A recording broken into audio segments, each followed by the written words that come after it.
Hi, everyone, and welcome to this week's edition of Titans, the day after a big Titans victory over the Chicago Bears on Sunday afternoon, 24-17 at Nissan Stadium. Thanks for joining me, Ken Moore.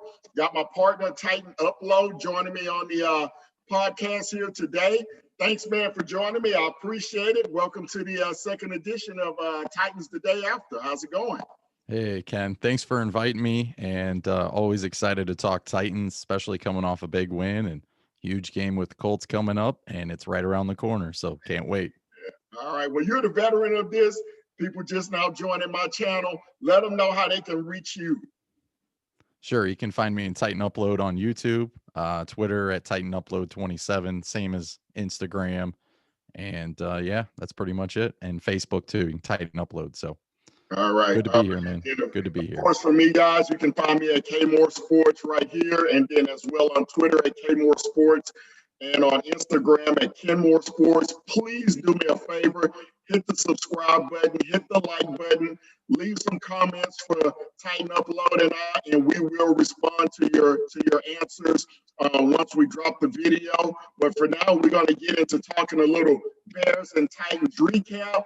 Then we're going to look ahead to the big one on Thursday night between Indy and the Titans. But let's start off with the game on Sunday. Big win for the Titans. Struggled offensively, but the defense finally showed up for us. It was built as a showdown between Derrick Henry and Khalil Mack, but that really did not come to fruition. Henry with only 20 carries in this ball game. Mack did not. He had a decent game, but he wasn't an impact like we thought he would be. But their Bear defense was stingy against our offense. Yeah, I mean, I thought we'd see more Derrick Henry, and I'm sure we're going to get into that. But you know, a win's a win. You take it, you move on. But that Bears defense is no joke, and Mack was relatively quiet. Derrick Henry had one big run, that was it, and the rest is history, I guess. Yeah.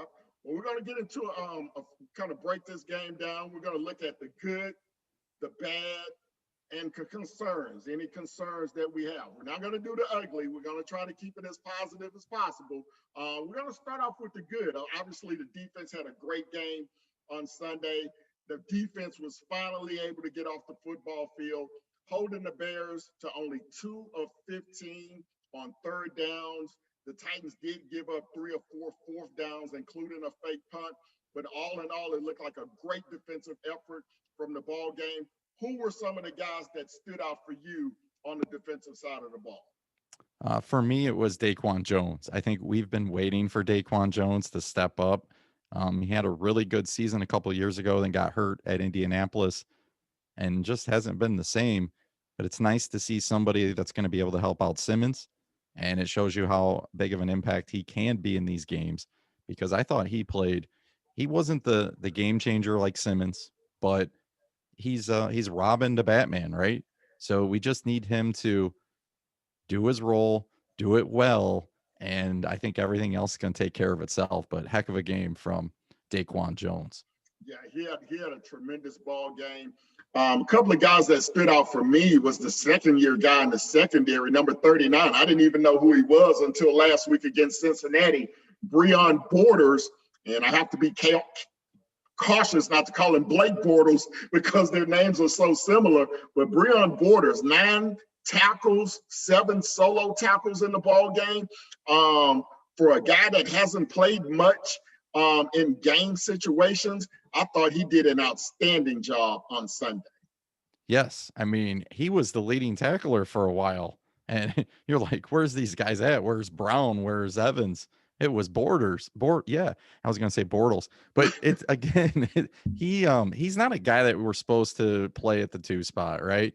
But he played so much more effective than Jonathan Joseph did in that spot. And like you said, played the whole game. Didn't really notice him a whole lot, but that's a good thing. You know, he wasn't getting burnt, he wasn't being picked on, and he held his own. So when Adoree Jackson comes back and Fulton comes back, and we got Desmond King now to go with Malcolm Butler, he's a perfect 5 or 4 guy. So I'm excited about this. Nice find for J-Rob. Yeah, and talking about Desmond King, obviously he made an impact. with the big fumble recovery return for a touchdown. We didn't even know, he didn't even get to practice this week. Of course, we've gone through the no practice thing with COVID from a few weeks ago. Seemed like this team's performed better when guys don't practice for some odd reason. But he was able to come in and make an impact in the ball game. He played 70% of the snaps. So I thought he was able to contribute well. And then obviously Malcolm Butler had another strong game in the secondary as well.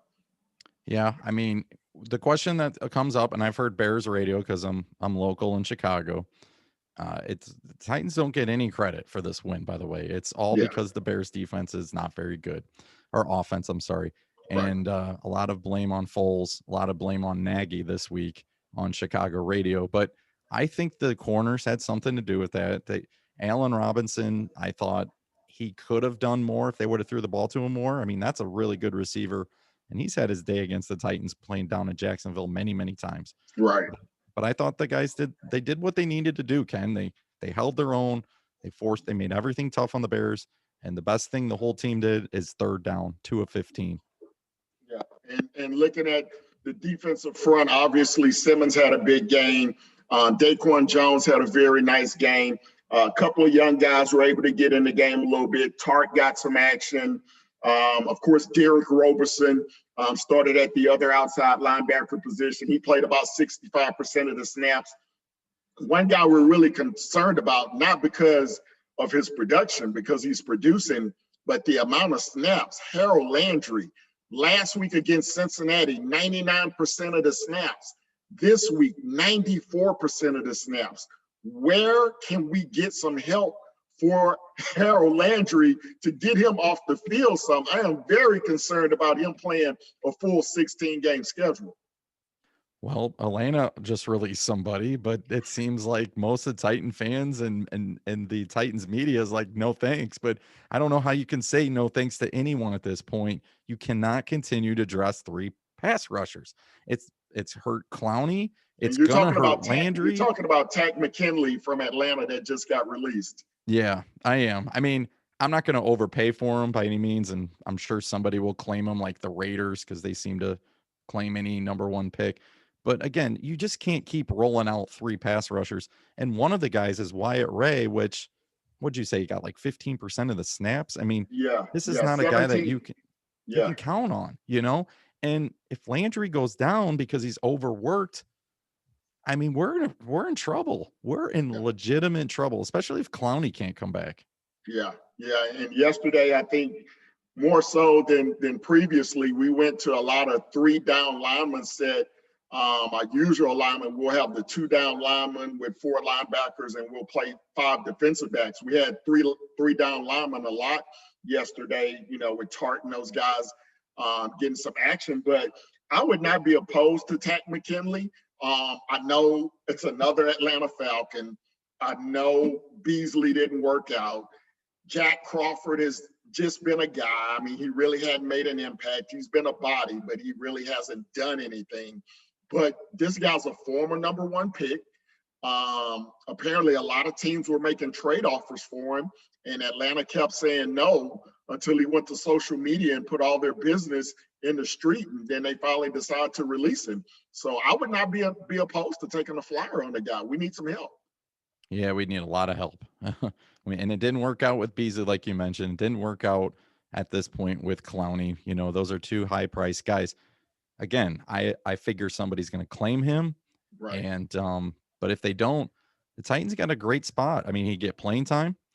He'd get a chance in Tennessee, and the Titans are actually good. So I think the Titans would be a perfect fit for him if that's what the Titans want to do on defense. And let's be honest, if anybody can work wonders, it's Vrabel. That's his area. So let's see what happens. All right. Well, second up, we're going to talk about the bad. The bad for me was the offense. A.J. Brown had a great game, but outside of A.J. Brown, it was a struggle for everyone offensively. We really couldn't get the running game going again. Tannehill struggled for the 3rd game in a row, and we really did not control the clock. Again, we were behind on time of possession. We only held the ball for about 25 minutes. Chicago had it for 35, only 11 first downs. What do you see with the offense and the struggles, and how do we get out of this funk? Well, we're relying way too much on play action in the beginning of games, and teams are taking that away from us. And when you're playing good defensive fronts like we were against the Steelers and against the Bears, you have to leave your tight end home sometimes, right? Johnny Smith isn't out on routes all the time like he usually is. So that has limited options that Tannehill can throw to. And if they're all in on Henry and they're still playing their secondary back and they're taking away their two targets, I mean, it's disaster. And then you run the ball with Henry, and if he gets stuffed on second down, well, guess what? There goes Henry off to the sideline, and now you got a 3rd and 9. And that seemed to be a reoccurring theme. And how lucky we were that Fuller did not intercept that pass yesterday Yeah, in the first quarter, because that could have been a total game changer. yeah, absolutely. And talking about Derrick Henry, looks like he's been on a pitch count the last couple of weeks. The last 2 weeks, he's only been in on 53% of the snaps. I believe 19 carries in Cincinnati, 20 carries yesterday. Now, we don't want to overwork the guy. We understand that. But in my opinion, you want to use that first quarter to run the ball with Derrick to start setting up the play action. The play action doesn't work if there's not a threat of the pass play. And it looks like teams are starting to get and diagnose our playbook. You know, Arthur Smith, he's done a great job for the first year and a half that he's been an offensive coordinator. But, you know, we talked about how last week they got away from the running game. They should have ran the ball more. This week, we really didn't get the running game going on track. I'm thinking we should be running the ball a little bit more. What say you? Well, it can't hurt, right? I mean, Cincinnati, I thought we ran the ball very, very well, but for whatever reason, we were more worried about trying to get Tannehill and the receivers involved in that game. Just still go back to that game, and I just cannot believe how successful all our running backs were. Your guy Foreman, McNichols, and Henry all had huge games. We were over 212 yards rushing against the Bengals, and for whatever reason, we just didn't want to keep doing that. And we ultimately lost. And then we saw what happened yesterday. It seemed like we gave up on the run, or we would do a couple play action passes and then try to run, and it wasn't there. And that's why we only had 11 first downs. That's why we didn't have a lot of time of possession. Just you can't give up on it too early. And like you mentioned, play action is beautiful when you can run the football. But if you can't run the football, you're kind of limited in what you can do. But jet sweeps, maybe we can hand off to the receiver every once in a while, maybe once. At least we're not seeing any pitch plays anymore, I guess. Yeah, and going back to the offense and the time of possession, and for me, in analyzing the game, time of possession is critical, especially if your defense is not that good. You want your offense on the field having 8, 9, 10 play drives that eat up 6, 7 minutes of the clock. But when you're throwing it on first down, run on second down, throw it again on third down, and then you're off the field and you've only taken up about 30 to 45 seconds of actual game clock. We used to be a team that controlled the line of scrimmage, controlled the clock, keep the other team off the field. You have the offense right now has to protect the defense. They have to win time of possessions, because now you're getting into the meat of the schedule. You got Indy, you got Baltimore, you got these tough games coming up. So you're going to have to be able to control the clock and protect your defense. But I think we're going to have, like you said, we're going to have to work in some wide receiver jet sweeps, some reverses, maybe get Tannehill out on a bootleg every once in a while with some RPOs to try to get this offense on track. Do you know what the Burrow? Oh, sorry. I was thinking just Burrow really quick and Foles. Yes. What I noticed, these guys are 1-2 balls out. And for whatever reason, do the Titans just think like Taylor Lewan's still our left tackle? Because I don't know about you, but I'm noticing more and more pressure each week. I mean, we had 3 sacks, Douglas. Yeah. I mean, he's doing what he can, right? Saffold being out really hurt us. Right. But again, I don't notice any quick passes. It's either play action or Tannehill. It's a drop back, wait, throw. And I can't figure it out.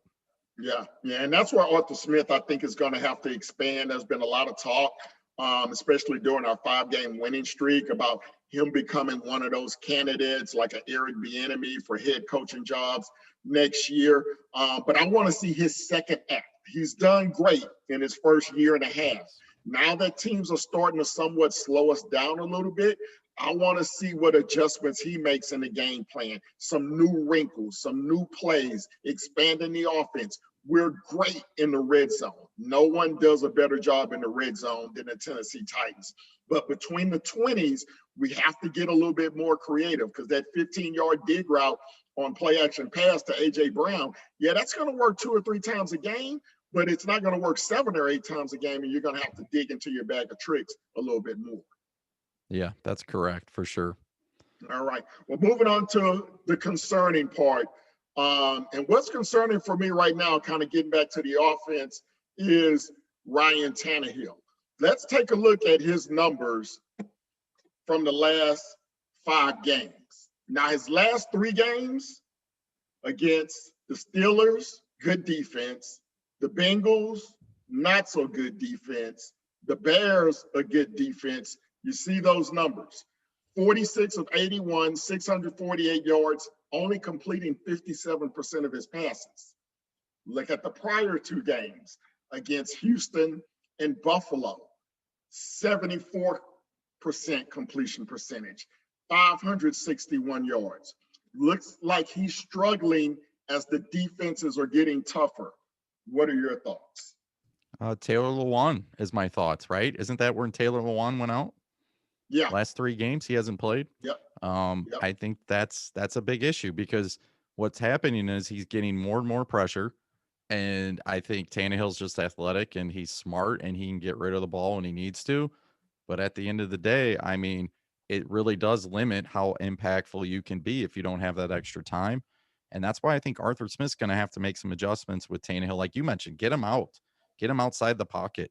Don't just have him sit there, and don't limit Tannehill to just a play action passer. I know that's his forte and he's very good at it, but it's okay to spread out. It's okay to bring Batson in. It's okay to line these guys up and go after some teams that secondaries aren't great. And for whatever reason, I think we're in our own little mold, and it's been successful. Don't get me wrong. But, if this is going to continue, the Colts are got a good defense. The Ravens got a good defense. We're going to have to do some things other than just, if Derrick Henry can't run the ball, then we're going to have to figure something out. Yeah, and you mentioned the jet sweeps. That's where I think guys like Khalif Raymond, who has good speed, Batson has good speed. Maybe you can utilize those guys on those jet sweep options, because we see a lot of teams utilizing the jet sweep. Pittsburgh did it against us. Kansas City obviously, works it to perfection with the fast guys that they have. Indy, I saw running the jet sweep a couple of times this weekend against the Baltimore Ravens. So expect to see that on Thursday night. So yeah, we're going to have to find some creative ways to get these guys rolling in the offensive unit. Now, let's turn our attention to the showdown that's coming up on Thursday night. And it's going to be Ryan Tannehill against Phillip Rivers, 2 number 17s. What do you make of this showdown? Indy's been kind of up and down. They kind of controlled the first half. On Sunday against Baltimore, they had a big fumble that turned into a touchdown the other way for the Ravens that got them back in the ball game. And then Lamar Jackson had a pretty good second half. They win it going away 21-10. Your initial take on this showdown on Thursday night? Well, you got the Colts with arguably probably one of the best offensive lines in football. If I'm the Colts, I'm running the football. I think that's why Jonathan Taylor was brought in. I think that's what they were hoping to do with Mac. And I think they saw the Titans as a threat. I think the Ravens obviously saw us as a threat. That's why they beefed up their defensive line. I mean, I think a lot of teams are mirroring what the Titans can do. Phillip Rivers to just drop back and throw it 52 times. That's not what the Colts want to do. Okay. I know Colt fans won't admit this. I know River fans won't admit it, but his velocity is just off a little bit. It seems like I always mention throwing lollipops all over the yard, and he can be effective. But at the end of the day, I think they're going to test our rush defense this week. I'm so thankful we had a good performance against the Bears, although the Bears don't run the ball very well. Right. That was one of those things with the Titans. We kind of struggled yards per carry. We were like almost dead last after I think we were dead last after the Minnesota game, but we've picked that up. So hopefully Daquan Jones, Simmons, and Tart, these guys can step up huge and stop the run. Yeah, I agree with you. I think the key, especially when you're playing a team like Indy, you have to stop the run first, because if they're kind of like us. If they get the running game going, then their play action game off of that is very strong. Rivers, the one strength that he does have is that he releases the football probably quicker than any quarterback in the NFL. He's normally 2.5 seconds getting rid of the football. So you're going to have to play tight coverage on their receivers. You can't be off 6, 7, 8, or 8, 9, 10 yards and giving those guys wide gaps. Now, T.Y. Hilton, he has typically been a problem for us, for really everyone in the AFC South. But he's having a really down year. He doesn't have any touchdowns. I think he's been dealing with an injury as well as just getting up in age. So I'm not sure how much of a factor he will be this week. But I'm really hoping that our secondary can step up, keep the guys in front of them, and hopefully we can have another good performance on the defensive side of the ball. I think the unknowns are going to be very key this week. Does Adoree Jackson play? Do we see Clowney again? I don't think Clowney plays this week, Ken. I don't know about you. I think there's more to that story than we really know. Yeah. But I do know Adoree Jackson is supposedly close, missing 2 weeks or 2 practices last week. Thursday and Friday doesn't make this any more reassuring he's going to play. But if he doesn't if they don't reactivate him by Wednesday, I think he goes to the IR. And is he officially out for the year then? Or I'm not No, sure he's how not that out for works. the year. I think I'm not exactly sure what the rule is on that, but no, he would not be out for the year. We can still bring him back at some point. So I think they just have to designate him. I think because he hasn't played a game, he can go Okay. back on the IR without being out for the year, from what I've understood. With the rules this year kind of being a little bit tricky, due to coronavirus and expanded rosters and all that good stuff. But yeah, it would really be nice to have Adoree back for this game.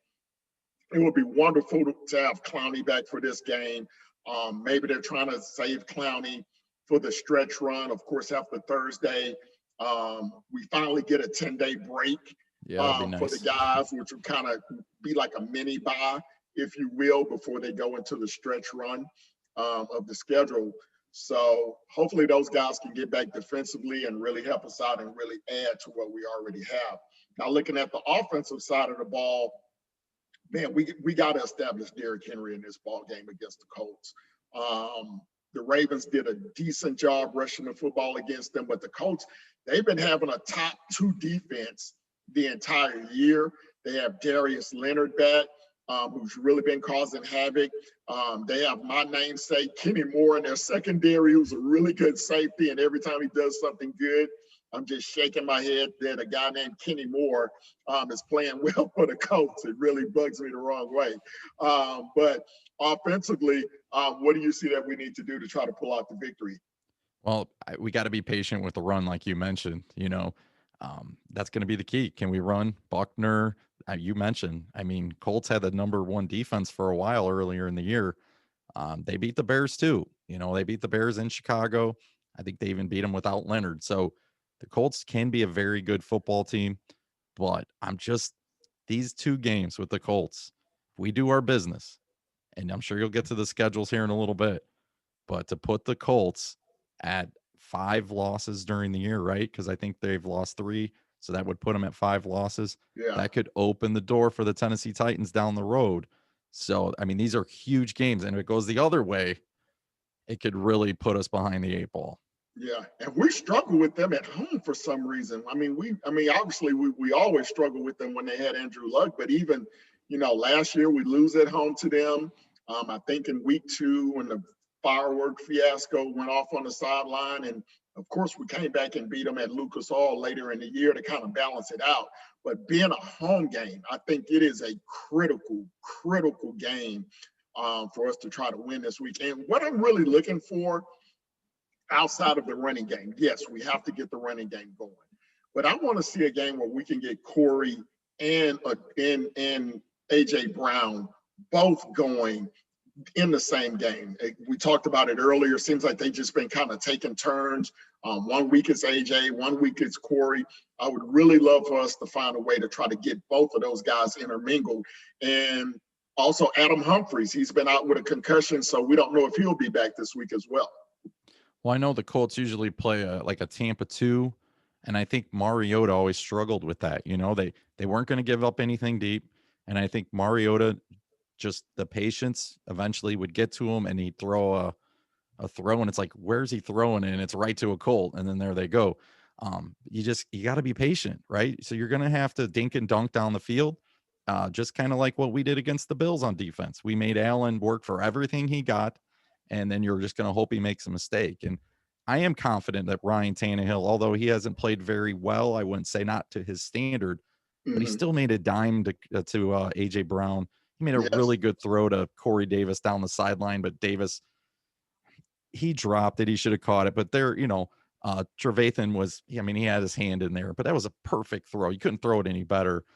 We're just I don't know if the shots down the field will be there in this game, but like we did at Indy last year, that's how you beat the Colts. Be patient. And what'd we do? We got a blocked field goal, and Derrick Henry took off in the second half, and that 14-point tie we end up winning, I think, by 14. So yeah. I'm thinking Derrick has to have a big game. Deontay Foreman, I'm sure Vrabel's probably going to continue to kind of running back by committee. But I'm hoping he's been saving Derrick the last 2 weeks to unleash him on Thursday night. I want to see Derrick Henry with 25 to 30 carries. He's got 10 days off after Thursday. So feed the king this week and let us try to come out with a victory. What are your predictions for the ball game on Thursday night? Yeah, I think Derrick Henry he's frustrated. Derrick is a total team guy. We know this. So even though it's the system, and like you mentioned, when we talked on the phone, you're like, I think that he's got him on a snap count. Derrick doesn't see it that way. Derrick sees that, hey, I'm not out there performing. So I know he'll be motivated for this game. It is a primetime game, so the Titans don't get a whole lot of these. So I'm expecting for the Titans to come out amped up, ready to go. Let's just hope we can get a performance like we did against the Bills. Set the tone early, because there are a lot of Colts fans. There are a lot of maybe even the Colts themselves, that don't take us serious. They don't think we're the real deal. Let's go out and prove it that we are this week. Yeah, absolutely. And, everybody was down after the Cincinnati game, but I'm telling you guys, every team had, maybe with the exception of Kansas City, but they even lost one to the Raiders where they didn't look so good. Every team has a game that they lose or get embarrassed that they shouldn't. You see the Buccaneers last night against the Saints. Now, it wasn't a surprise to me that the Saints won that game, but 38-3. You see the Steelers barely beat the Dallas Cowboys, one of the worst teams in the NFL. So it happens. You're going to struggle. Sometimes you don't give 100% effort every single time, or you give 100% effort, but you're just not as hyped up when you're going against an inferior opponent. But now you got the two juggernauts going head to head Thursday night against Indy. I see it as a very similar game to what we just played against the Bears. I think it's going to be kind of a low-scoring, mid-scoring game, maybe like a defensive slugfest. Again, they have a really, really good defense. I don't see us putting up, 38, 42 points against that team. I think we're probably going to be more in that 24 to 27 range. If we can get a defensive score, great. But I'm going to call it kind of close like it was this week. I think the Titans win another close one, 24-17, 24-20. I can see it going that way. Field goal kicking is going to be huge in this game. So let's hope we can cross our fingers and not miss any kicks and extra points. But, if you look at how the game ended up last year, as we started to make our run, I think the final was, I could be wrong, but I thought we won by 14. Was it 31-17 or? Yeah, I think we won by a couple of touchdowns going away in Indy. Mm-hmm. Yeah, but I know that game was super close throughout, though. It took a while. And another thing to think about too is the Bengals just a couple of weeks ago went to Indianapolis and were up 24-3 in the first half. Yeah, 24-3. Yeah. So the Bengals are no joke. They're a team on the rise, but still, was one game that we should have won. And that the Colts can put up points, and they also can stop you. So I think the key is getting on a fast start. We controlled the game against the Bears, right? We're up 10-0 at halftime. Get the return from King, go up 17-0. That's what we do. That's how we win games. We don't come back.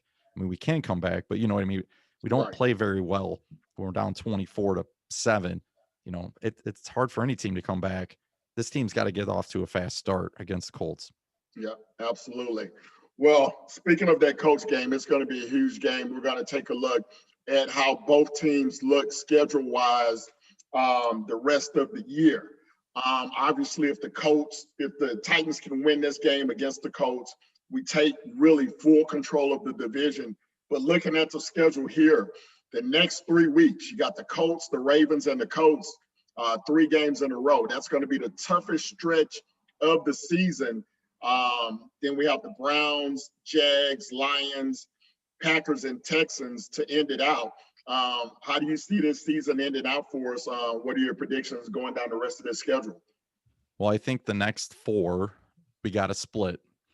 We got to go 2-2 at least. I mean, I would take 3-1. I don't think the Browns are going to be easy either. Honestly, I think the Browns will present their own problems with offense and stuff like that, and they're getting Chubb back. So you got to split the ones with the Colts. That's a key. That's number 1. Split with the Colts. The Ravens, I think a lot of fans want that one, but for me personally, if we lose to the Ravens, we'll get them in the playoffs. But you split with the Colts, beat the Browns, so you're 2-2, and then you're on your home stretch with the 4. So you're 8-4 going into the last 4. I mean, I've said all along, Ken, that I think that Texan game is going to be our bye week. I think we'll have the division locked up by then, but you're going to have to take care of business against Jaguars, the Lions. That gets you to 10 wins. And then, I think with this year only getting 1 bye, I think that's key. Teams are going to rest that last week, especially with everything going on. It's been a long season with the whole sickness and stuff going on. So that's what I expect. Packer game will be a Derrick Henry game in the snow. Right. Yeah. And I think we can win that game too. I think the LaFleur Bowl is real. I think the team will be motivated. But yeah, I see 11 wins here. I don't know about you. Okay. You got 11-5. All right. So, like you, I have us splitting with the Colts. I have the Ravens as a question mark. I think we can go in there and win that game because remember, we'll have 10 days off. True. And I believe the Ravens play the Steelers that Sunday. I need to double check the schedule on that. But I think the Ravens play the Steelers that Sunday. I'll double check that here in just a moment. Browns, that should be a win at home. I don't think Cleveland's any good. I think Cleveland is a team, they're good enough to beat bad teams, but they're not good enough to beat good teams. They've been destroyed by Baltimore and Pittsburgh this year.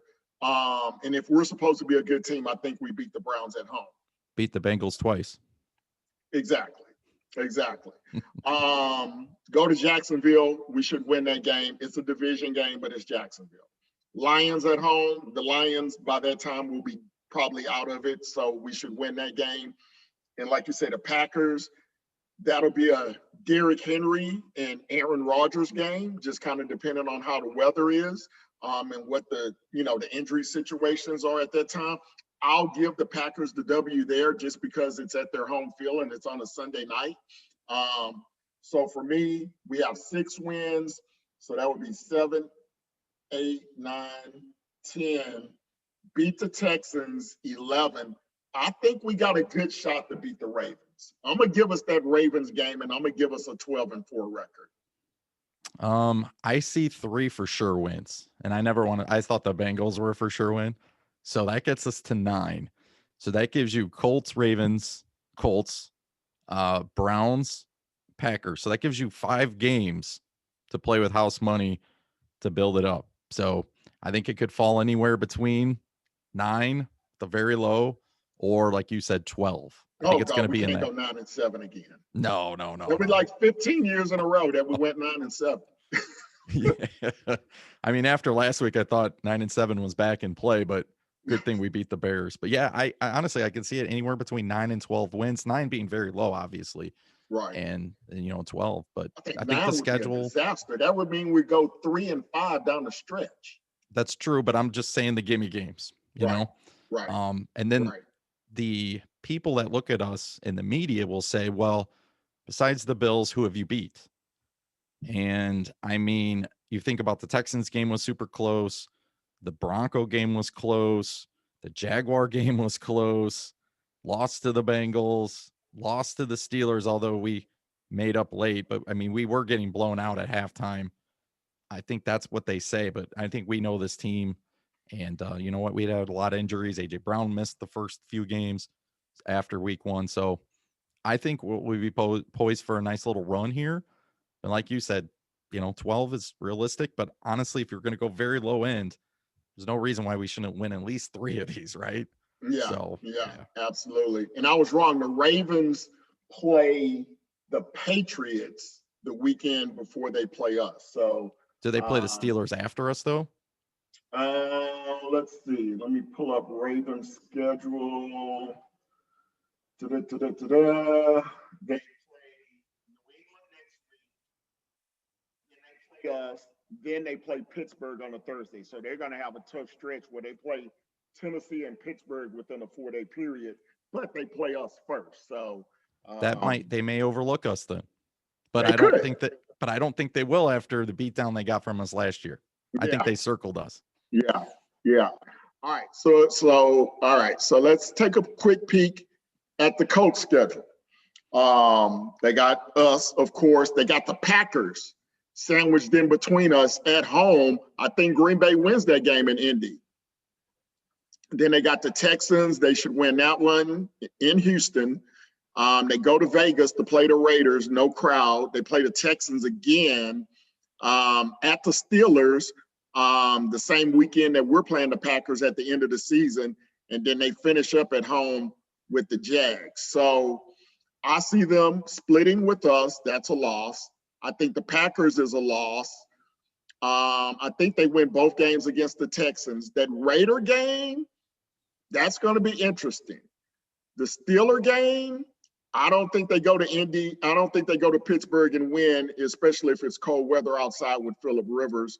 And I think they end up beating the Jags at the end of the year. So I have them with 1, 2, 3, 4 more wins to get them to 9. If they beat the Raiders, I think they get to 10. What say you? Well, I think the key again is the Titans got to split them. Right. So if we split 1, then that drops them to 4 losses with the Packers and the Steelers. And that Raider game, Raiders are 5-3 too. They beat the Chiefs at Kansas City. You never know what you're going to get. You're either going to get a dump or you're going to get a good team. It just kind of depends. So if I'm looking at the schedule, I give them 1 versus the Titans. Giving them both Texans games, definitely the Jaguars. So there's 4. So that's and then 9. I think it comes down to Steelers, Raiders, Packers. That game is at Indy. Indy surprises us every now and then. I didn't think Indy'd go to Chicago and beat the Bears. They did. Throughout the years, Indy's won some big games. They usually start off slow and then they kind of get hot late. But I don't know. I just can't imagine the Packers losing that game. Because I think the Packers are real. The teams that give the Packer fits are good physical defensive teams. Right. I mean, Indy does have a good physical defensive team, but I don't think they're like the Steelers or the Ravens. You know what I mean? Right. Yeah, I agree with you. I think that Green Bay game is I'm counting on Green Bay to win that game. Yeah, but you could knock them out, win that game because that's the same week that we play the Ravens. So, you know, I'm just hoping that we can match win for win and loss for loss. We have a 1-game lead. The most critical thing is that we split. We have to split with them, and then we still maintain that 1-game lead. And then even if we tie within the division as of right now, as long as we don't blow a division game, we win the tiebreaker. So they would actually have to end up with a better record than us for us, to lose the division. And just looking at Green Bay, they play Jacksonville the week before they play Indy, and then they play Chicago the week after Indy. So I really don't see a look ahead or overlook there. But I'm hoping that Green Bay can win that game. That's going to be a big game right there. Yeah, but you could knock them out. I mean, if you go and you beat them Thursday night, I don't care what happens against Baltimore. You come back and play them again and you beat them at Indy. That gives them 5 losses, and that's actually 3 losses in the division. Yeah. So you could bury the Colts in the next 3 weeks. So that's Yeah. a positive, right? So Yeah, we can bury them. But if we don't take care of business, we could be in trouble if we end up getting swept. If we get swept, it's the complete opposite. Now we've got 2 conference losses and we're playing from behind. Yeah, absolutely. Well, hey man, thank you for joining me here tonight. We had a couple of technical difficulties before, but we got those straightened out. Look for us next week. Titan Upload. Tell us what you got going on. When's your next time on the air? Well, we're going to obviously do a preview video here soon. Can't wait to see what those stats look like now with our third down defense. Are we still going to be last? It's an interesting thing. But no, we got a live stream going on this week. So super pumped about that. And, we got the Thursday night game going. You hanging out with the Titan YouTube or Titan Upload community. So it should be a lot of fun. How about you? Awesome, man. Awesome. Well, hopefully I can join you next week.